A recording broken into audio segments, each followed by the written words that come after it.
Kufar Corporation to the Fâṭimah was a daughter of the Islamic prophet Muhammad and Khadijah, wife of Ali and mother of Hasan and Hussein, and one of the 5 members of al-Bayt. She became the object of great veneration by all Muslims, because she lived closest to her father and supported him in his difficulties, because of the historical importance of her husband and her 2 sons, and because she is the only member of Muhammad's family that gave him descendants, numerously spread through the Islamic world and known as Fatimid. For Muslims, Fatimah is an inspiring example, and Fatimah is one of the most popular girls' names throughout the Muslim world. She was involved in 3 significant political actions, each recorded in almost all sources. First, after the conquest of Mecca, she refused her protection to Abu Sufyan. Second, after Muhammad's death, she defended Ali unregistered trademark's cause, fiercely opposed the election of Abu Bakr, and had violent disputes with him and particularly with Umar. Third, she laid claim to the property rights of her father and challenged Abu Bakr unregistered trademark's categorical refusal to cede them, particularly Fadak and a share in the produce of Khaybar. She died a few months after her father's death, and was buried in Jannat al-Baqi, but the exact location of her grave is unknown as per 12, whereas Ismaili Fatimid has indicated the location as shown in the sketch below. Many 12 Shia Muslims believe that she died as a result of her injury caused by Umar, incurred while defending Ali against Abu Bakr. Sunni Muslims, who regard Abu Bakr and Umar as revered figures, and the Zaydiyya Shia reject this version of events. Birth: Fatimah was born in Mecca to Khadijah, the first of Muhammad's wives. There are differences of opinion on the exact date of her birth, but the widely accepted view is that she was born 5 years before the first Quranic revelations, during the time of the rebuilding of the Kaaba in 605, although this does imply she was over 18 at the time of her marriage, which was unusual in Arabia. 12 Shia sources, however, state that she was born either 2 or 5 years after the first Quranic revelations, but that timeline would imply her mother was over 50 at the time of her birth. Fatimah had 3 sisters, namely Zainab, Kulthum and Ruqayyah, and 2 brothers Tayyab and Qasim respectively. She is believed that Ruqayyah and Kulthum, who the Sunnis believe to be the other daughters of Muhammad, were actually the daughters of Hala, the sister of Khadijah, who were adopted by Muhammad and Khadijah at her death. A strong reason given by the Shia scholars for this belief is the event mentioned in the Quran, in which there is no reference of the presence of any other female apart from Fatimah. However, Sunnis accept that Muhammad had 4 daughters, all from Khadijah. Titles: Fatimah is given many titles by Muslims to show their admiration of her moral and physical characteristics. The most used title is al-Zahra, meaning the Shining One, and she is commonly referred to as Fatimah Zahra. She was also known as al-Batula, as she spent much of her time in prayer, reciting the Quran and in other acts of worship. Early life: following the birth of Fatimah, she was personally nursed, contrary to local customs where the newborn was sent to wet nurses in surrounding villages. She spent her early youth under the care of her parents in Mecca in the shadow of the tribulations suffered by her father at the hands of the Quraysh. According to tradition, on one occasion while Muhammad was performing the salat in the Kaaba, Amr ibn Hisham and his men poured camel placenta over him. Fatimah, upon hearing the news, rushed to her father and wiped away the filth while scolding the men. Following the death of her mother, Fatimah was overcome by sorrow and found it very difficult to come to terms with her death. She was consoled by her father, who informed her that he had received word from Angel Gabriel that God had built for her a palace in paradise. Marriage: many of Muhammad's companions asked for Fatimah's hand in marriage, including Abu Bakr and Umar. Muhammad turned them all down, saying that he was awaiting a sign of her destiny. Ali, Muhammad's cousin, also had a desire to marry Fatimah. When he went to see Muhammad, he could not vocalize his intention but remained silent. Muhammad understood the reason for his being there and prompted Ali to confirm that he had come to seek Fatimah in marriage. He suggested that Ali had a shield, which if sold, would provide sufficient money to pay the bridal gift. Muhammad put forward the proposal from Ali to Fatimah, who remained silent and did not reject the proposal like the previous ones. Muhammad took this to be a sign of affirmation and consent. The actual date of the marriage is unclear, but it most likely took place in 623, the second year of the Hijra, although some sources say it was in 622. The age of Fatimah is reported to have been 9 or 19 at the time of her marriage, while Ali was between 21 and 25. Muhammad told Ali that he had been ordered by God to give his daughter Fatimah to Ali in marriage. Muhammad said to Fatimah, "I have married you to the dearest of my family to me." Ali sold his shield to raise the money needed for the wedding, as suggested by Muhammad. However, Uthman ibn Affan, to whom the shield was sold, gave it back to Ali, saying it was his wedding gift to Ali and Fatimah. Muhammad himself performed the wedding ceremony, and two of his wives, Esha and Salama, prepared the wedding feast with dates, figs, sheep and other food donated by various members of the Madinan community. According to Hossein Nuz, their marriage possesses a special spiritual significance for all Muslims because it is seen as the marriage between the greatest saintly figures surrounding Muhammad. Their marriage lasted about 10 years and ended when Fatimah died. Although polygyny is permitted by Islam, Ali did not marry another woman while Fatimah was alive. Life before the death of Muhammad. Poverty. After her marriage to Ali, the couple led a humble life in contrast to her sisters, who were all married to wealthy individuals. Ali had built a house not too far from Muhammad's residence where he lived with Fatimah. However, due to Fatimah's desire to be closer to her father, Ahmedin donated his own house to them. For several years after her marriage, she did all of the work by herself. The shoulder on which she carried pitchers of water from the well was swollen, and the hand with which she worked the hand mill to grind corn were often covered with blisters. Fatimah vouched to take care of the household work, make dough, bake bread, and clean the house. In return, Ali vouched to take care of the outside work such as gathering firewood, and bringing food. Ali worked to irrigate other people's lands by drawing water from the wells. Their circumstances were akin to many of the Muslims at the time and only improved following the Battle of Khaybar, when the produce of Khaybar was distributed among the poor. When the economic situations of the Muslims become better, Fatimah gained some maids but treated them like her family and performed the house duties with them. Another reference to their simple life comes to us from the Tasbih of Fatimah, a divine formula that was first given to Fatimah when she asked her father for a kanaz in order to help her with household chores. Her father asked her if she would like a gift instead that was better than a servant and worth more than everything in the world. Upon her ready agreement, he told her to recite at the end of every prayer the great exaltation, Allahu Akbar 34 times, the statement of absolute gratitude, Alhamdulillah 33 times, and the invocation of divine glory, Subhanallah 33 times, totaling 100. This collective prayer is called the Tasbih of Fatimah. Married life. An indication of their special relationship is found in the fact that Ali never married another woman as long as Fatimah was alive. Some Sunnis believe that Ali asked for Abu Jahl's daughter in marriage, but Muhammad did not allow him to marry her because it would upset Fatimah, although this view is rejected by the Shia Muslims and is not considered a strong hadith by many Sunni scholars. The three most popular versions of this tradition are related by al-Mizwabi. Makrama, a companion who was about 9 years old when Muhammad died.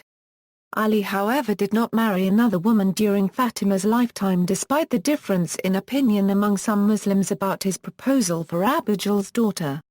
According to Deniz el-Sufi, the purpose of the narration in which Ali asks for Abu Jahl's daughter's hand is to denigrate Ali or to establish the Sunni orthodoxy that the fourth caliph, that is Ali, is lower in rank than the earlier ones. Ali was given the name of Abu Turab by Muhammad. Although some sources explain this by linking it to the disputes with Fatimah where, instead of arguing with Fatimah, Ali would go and put dust on his head, other sources such as Ibn Hisham and Musnad Ahmad ibn Hanbal say this name was given to Ali before marriage. According to the Encyclopedia of Islam, Fatimah had occasional disputes with her husband and often sought the intercession of her father, who showed signs of great satisfaction upon reconciling the couple's differences. Deniz el-Sufi on the other hand finds such tradition as mere a narrative device to praise Ali.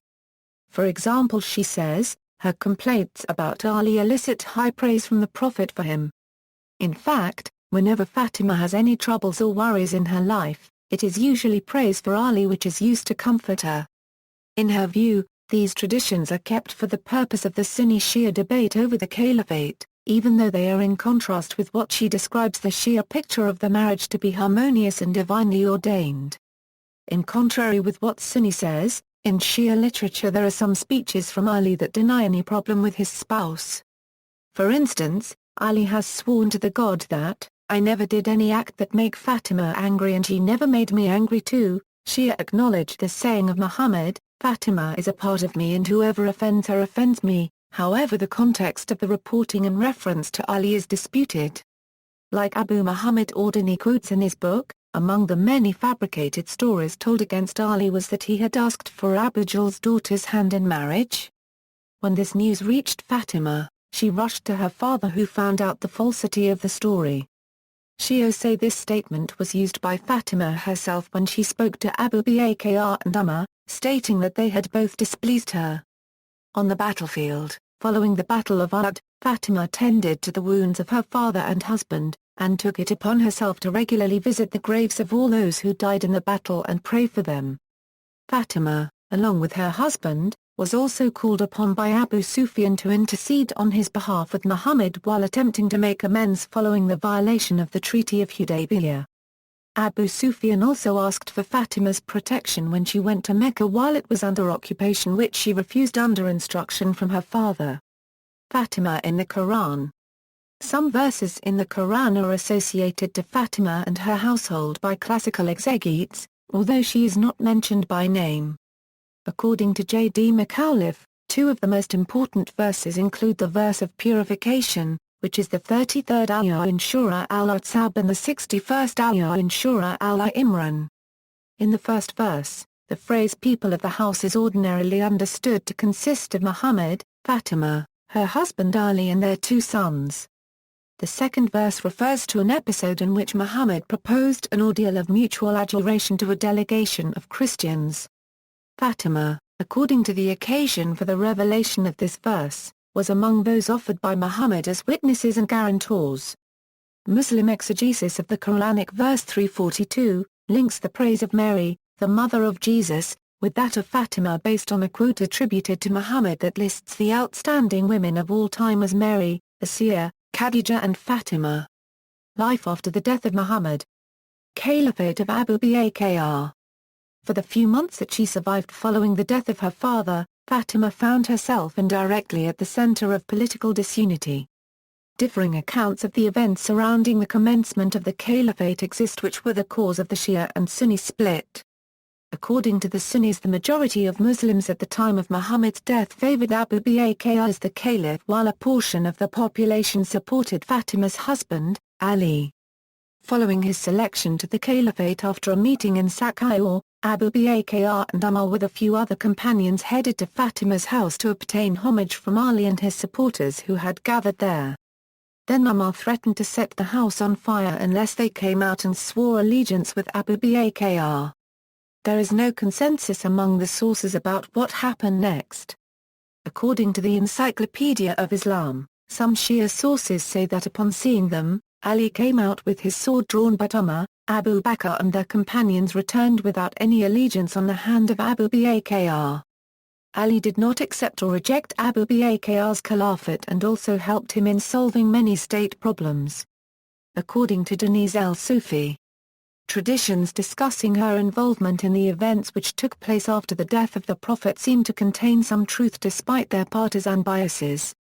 This is due to the fact that the Sunnis were unable to completely suppress what was so obviously detrimental to their reconstruction of religious history, namely, that Fatimah quarreled with Abu Bakr over his seizure of the caliphate and the Prophet's properties, that she never forgave him for his actions and that her death was kept secret for some time, probably at her request, in order to prevent him from presiding over her funeral rites.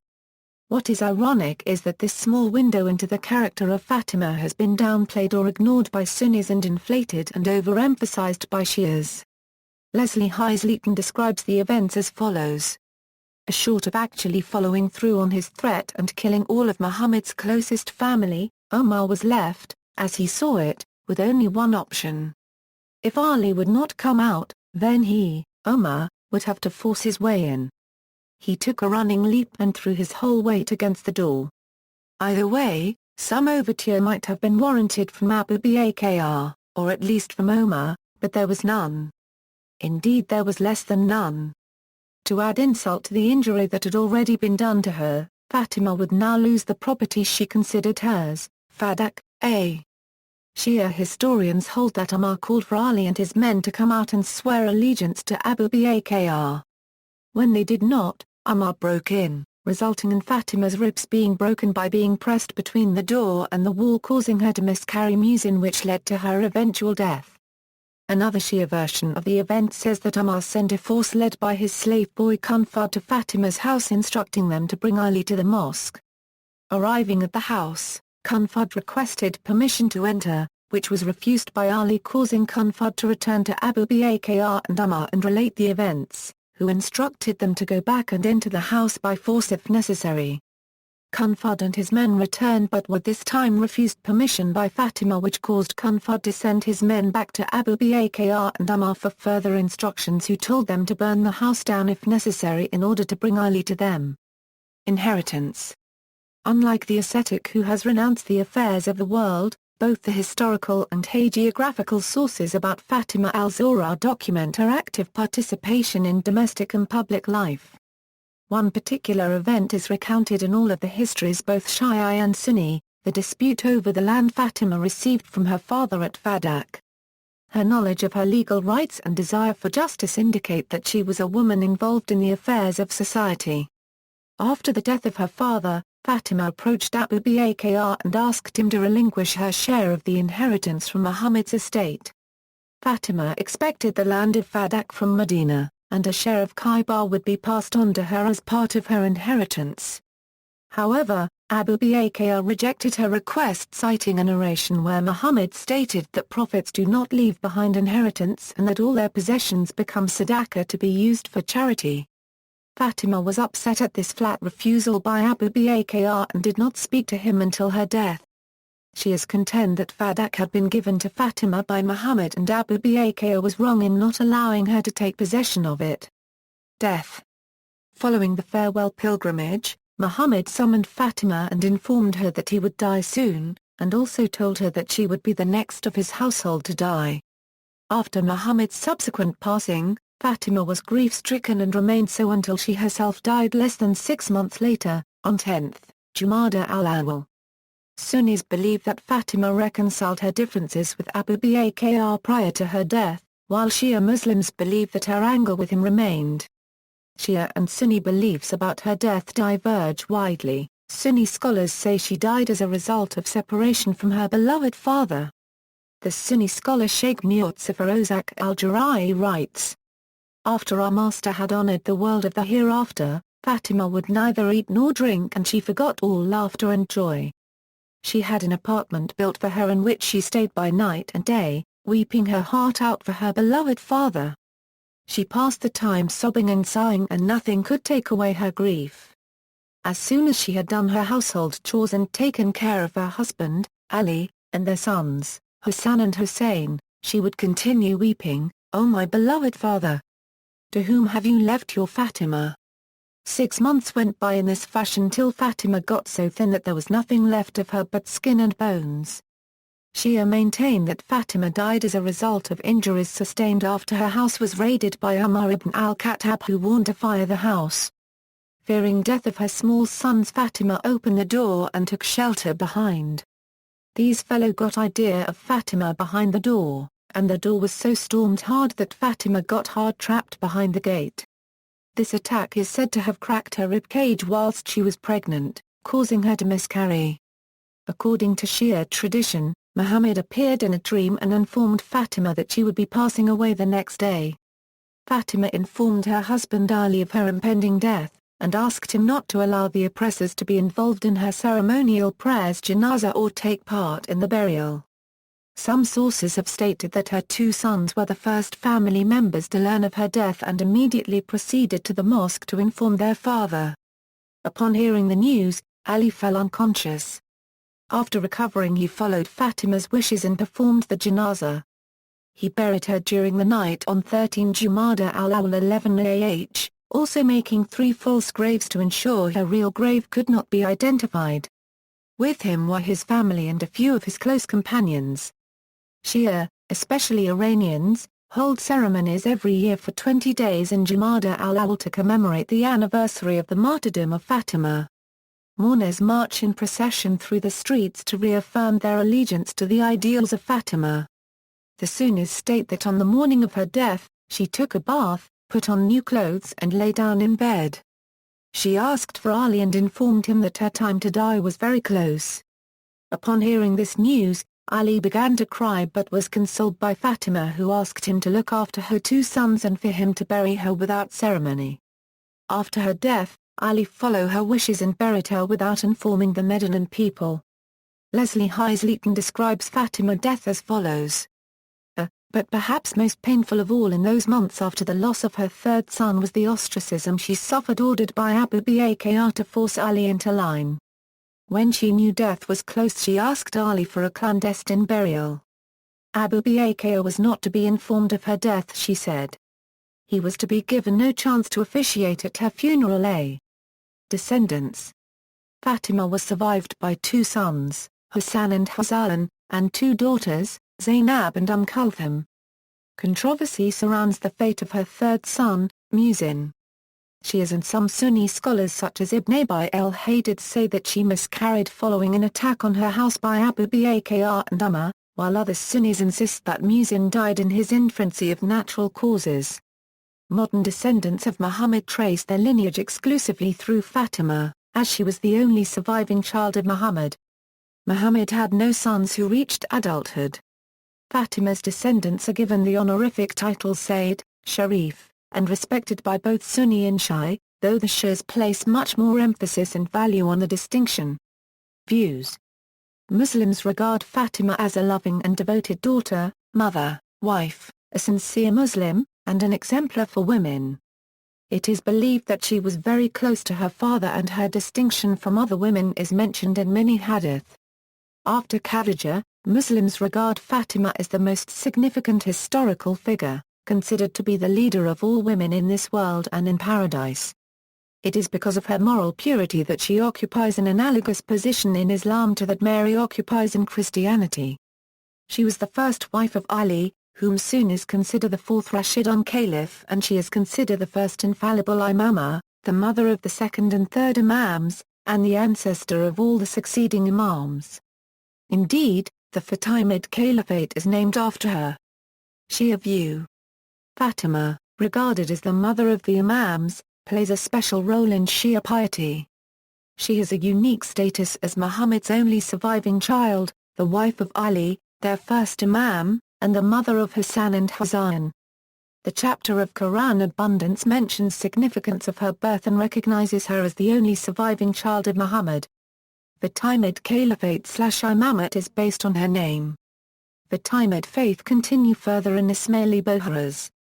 She is believed to have been immaculate, sinless and a pattern for Muslim women. Although leading a life of poverty, the Shia tradition emphasizes her compassion and sharing of whatever she had with others.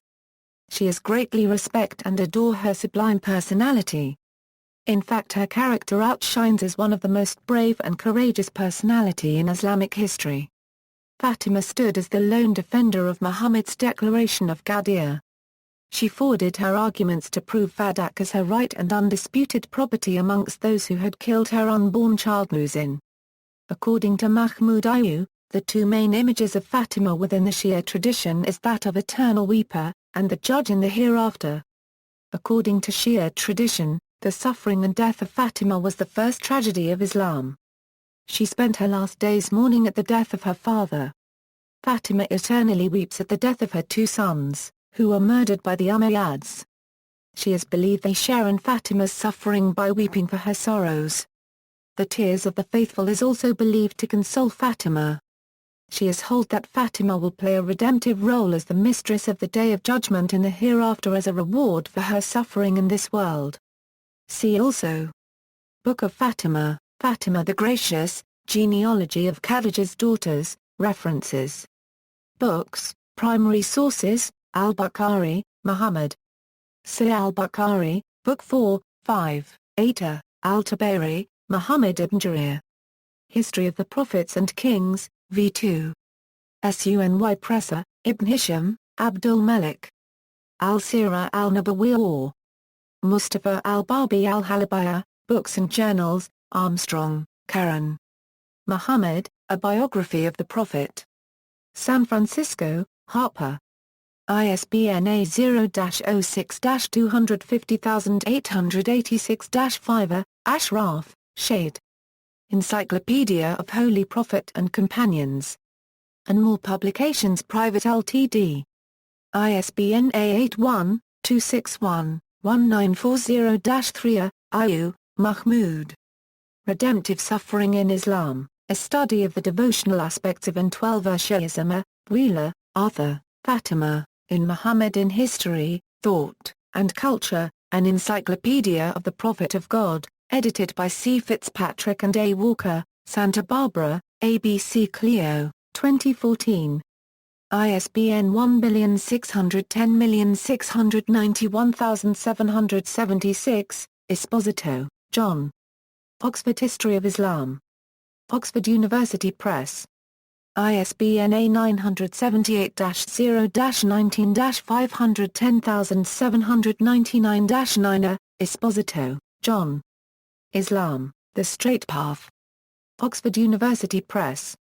ISBN A978-0-19-511234-4. Fadlullah, Sayyid Muhammad Hussain. Fatimah al-Ma'asuma, A Role Model for Men and Women. London, Al-Bakr Cultural and Social Centre, Adanfa, Mahmoud Ahmad. Great Women of Islam. Darussalam. ISBN A1960-897-27-3. Madelung, Wilford. The Succession to Muhammad, A Study of the Early Caliphate. Cambridge University Press. ISBN A0-521-64696-0. Ordini, Abu Muhammad. Muhammad Kazim Khoswami. Fāṭimah the Gracious. Ansarian Publications. Asina B000 BWQ7N6. Parsa, Farah. Fāṭimah Zahra Salamullah Alayha in the Works of Orientalists. NASHRE Danesh 22. 0259-1990. Tayyar al-Qadri, Muhammad. Virtues of Sayyidah Fāṭimah. Minhaj al-Quran Publications.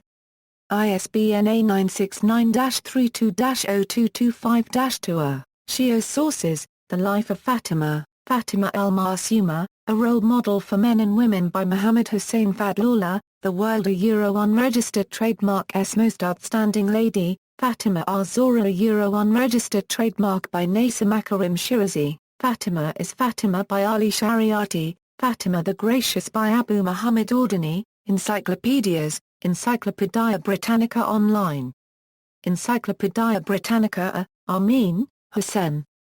Islamic Shiite Encyclopedia. Beirut, Slim Press. Bakker, B. Fawah to the Fâṭimah. In P. J. Behrman, Th. Byank, C. E. Bosworth, E. van Donzel and W. P. Heinrichs. Encyclopedia of Islam Online. Brill Academic Publishers. ISNA 1573-3912. MSN in Qatar. McAuliffe, Jane Damanayal, ed. Fawah to the Fâṭimah. Encyclopedia of the Quran First Edition, 5 vols. Plus Index. Leiden, Brill Publishers. ISBN A90-04-14743-8. Encyclopaedia Iranica. Center for Iranian Studies, Columbia University. ISBN A1-56859-050-4. External links, Quraysh against Fāṭimah, Virtues of Fāṭimah, Fāṭimah by Jean Carmad, article at Encyclopaedia Iranica.